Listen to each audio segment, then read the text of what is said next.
Okay, let's unpack this feeling. It's that familiar scroll, LinkedIn brags, Instagram perfection. Even the messy stuff looks curated sometimes. Right, and suddenly you're just hit with it. Yeah. Everyone else seems to be, I don't know, operating on a different plane of competence. Mm-hmm. Promotions land effortlessly. Side hustles just explode overnight. Their morning routines look like Olympic training, and you're just sitting there thinking, when is everyone going to find out I'm just making it up as I go? Sounds familiar. The imposter feeling. It's incredibly common. Statistics say, what, up to 70% of us wrestle with it at some point? That's exactly. But here's the twist, the thing that got me thinking. What if that nagging sense of inadequacy isn't just like a glitch? What if, and this feels a bit Freudian, it's less of a bug and more, well, a feature, Yeah. deeply ingrained? Interesting. So not something broken, but something fundamental. That's the question we're digging into today then. Yeah, let's dive in. Well, what's really striking is just how much we see this now in our hyper-connected world. I mean, think about Instagram, TikTok, LinkedIn. Oh, yeah. They've basically become platforms for personal branding, haven't they? Yeah. We're not just sharing life moments.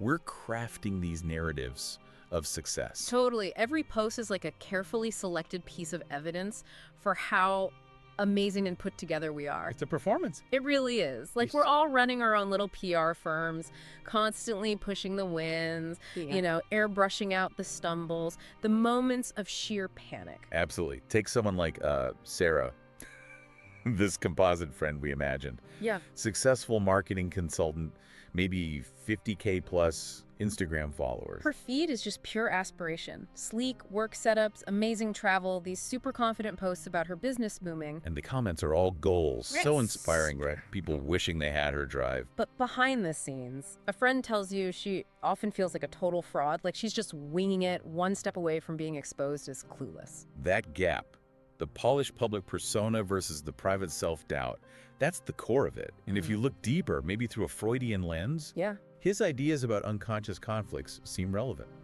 This tension between our basic desires and what society expects, or what we think it expects. Okay. Now, throw in social media algorithms that reward that shiny, effortless success look. Well, you've created the perfect storm for feeling inadequate. Because that curated perfection becomes the impossible standard we measure our own messy reality against, secretly. Exactly. And it's not just social media feeding this, is it? I mean, look at the whole self-help world. Oh, definitely. The industry built on improvement. Books like The Confidence Code, Atomic Habits, Think Like a Monk, podcasts, online courses, all promising to unlock our potential, make us better, faster, stronger. Right. Optimize everything. But doesn't it sometimes feel like the more we chase that ideal self, the more we feel the distance, the gap between who we are and who we think we should be? It's like it builds anxiety in. That's the paradox, isn't it? The relentless pursuit of self-improvement can actually hammer home the feeling that you're not good enough right now. Think about Jake, our composite graphic designer. He signed up for this big online course, 0 to Hero or something. Sounds promising. Initially, he's pumped. But then he sees other students in the online group posting their slick projects, celebrating wins. And the comparison kicks in. Hard. He starts feeling overwhelmed, like he's falling behind. Starts questioning if he even has the talent, if he deserves success if it comes. That constant comparison game, it's brutal. And Freud might say Jake's anxiety is that clash, right? The ambition, the desire for success. Running right up against a deeper fear of being found out as, well, not good enough. Yeah, and that internal conflict, it can bubble up as self-doubt, procrastination maybe, kind of protecting himself from potential failure. Makes sense. And this dynamic stretches everywhere, doesn't it? Even into, say, dating. Oh, don't get me started on dating apps. Talk about pressure. Tinder, Bumble, Hinge, the whole setup pushes you to market yourself. You're creating an ad for you. It's like building a personal brand to find a partner. Take Emma, our teacher example. She spends ages crafting the perfect Bumble profile. Great pics, witty bio. Checking all the boxes. Exactly. But then she matches with someone she's actually excited about. A date is set, and bam, anxiety hit. The fear of the real thing. Yeah.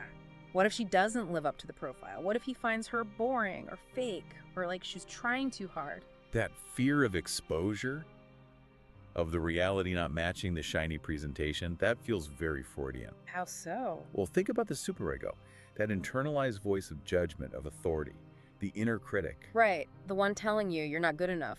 In Emma's case, it's likely demanding this flawless performance of confidence, desirability, And when she feels like she might fail that test, that the facade might crack. Anxiety floods in. Makes sense. So the superego is that inner drill sergeant, always comparing us to these impossible ideals. And platforms like LinkedIn are basically superego trizzers on steroids, aren't they? Just a constant stream of other people's wins. Fueling that inner voice saying, see, you're lagging behind. And the crazy thing is, the superego is never satisfied, is it? Yeah. You get the promotion, the award, whatever, and it still finds something to criticize. It often seems that way. Freud might trace it back to how we absorbed expectations from parents, from society. When we were young, we internalize those standards. So we're always seeking that external pat on the head, trying to quiet that inner judge. And maybe Sarah, with her constant Instagram updates, isn't just sharing success. She's unconsciously seeking approval from that demanding superego, trying to prove her worth to herself. Like pouring water into a leaky bucket, external validation can't really fix the internal critic.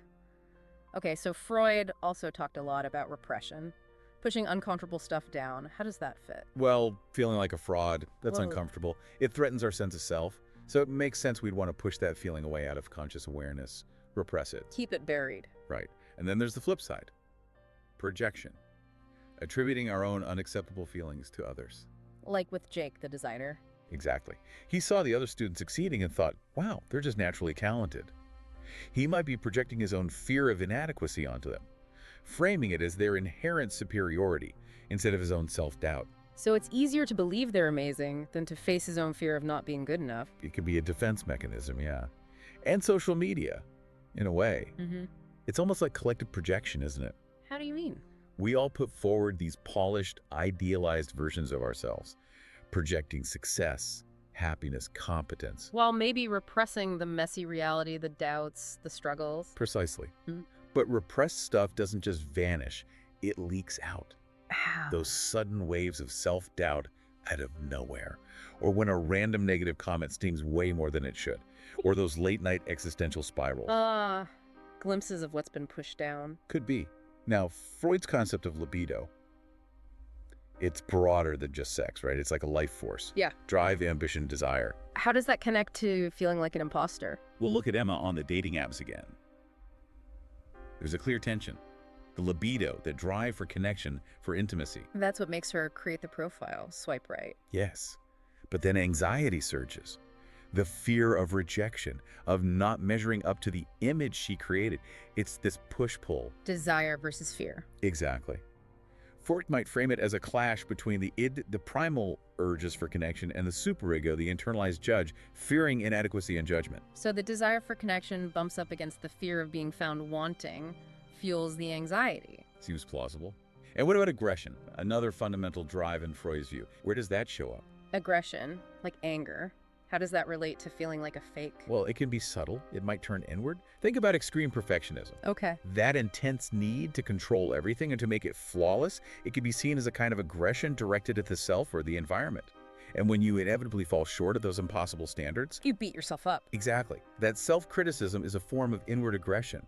It reinforces the feeling of inadequacy. So instead of getting angry at the situation or the impossible demands, you turn it on yourself. Sometimes. And Jake, comparing himself endlessly. Maybe that's displaced aggression too. Frustration or envy turned inward as self-doubt, rather than confronting external challenges. It's like preemptively attacking yourself so no one else can. Wow. Okay, this next one sounds intense. Freud's idea of fear of castration. How on earth does that relate to imposter syndrome? Okay, deep breath. It's crucial to see it symbolically in this context, not literally. Right, okay. Symbolically. It represents a really deep, primal anxiety about loss. Loss of power, loss of identity, loss of autonomy, being fundamentally diminished. Okay, so the fear of being exposed as a fraud.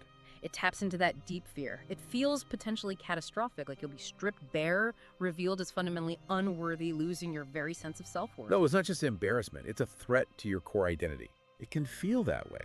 Think about Sarah again, that deep belief she doesn't deserve her success, the constant fear of being found out. Yeah. It could link to that primal fear of losing everything, of your worth being conditional and easily revoked. Okay, that lands differently. It's a much deeper fear than just looking silly.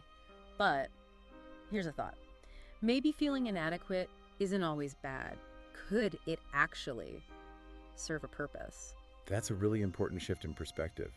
What if the discomfort isn't the problem, but a signal? A signal of what? Maybe a signal that you're growing, pushing boundaries, entering new territory where you don't have all the answers yet. Think about any big transition. Starting a new job, a new relationship. Exactly. It's almost natural to feel a bit off kilter, like you don't quite belong yet, that you're figuring it out.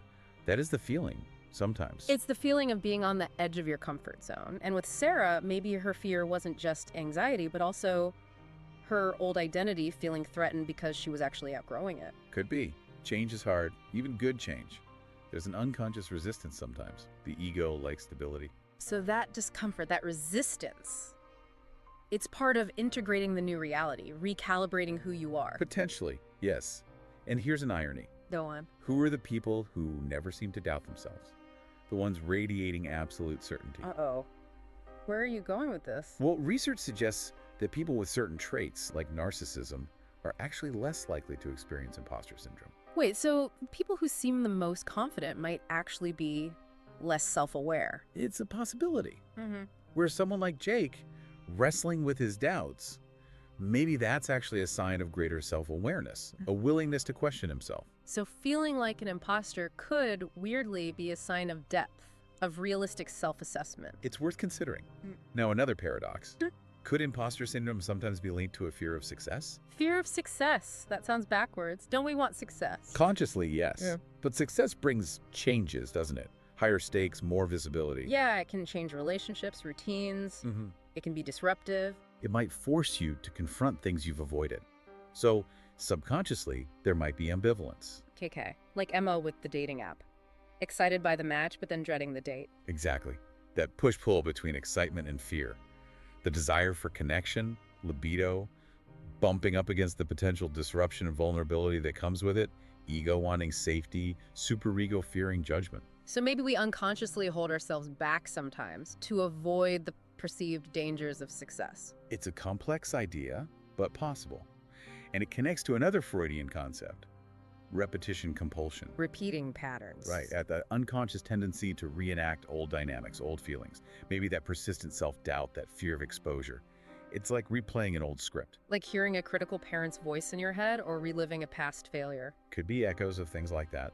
But the crucial part is, recognizing the pattern is the first step to changing it, even if it's slow. So feeling like an imposter isn't something to just fix or cure. It's more like a symptom, a clue. Exactly. A clue pointing towards deeper stuff going on beneath the surface.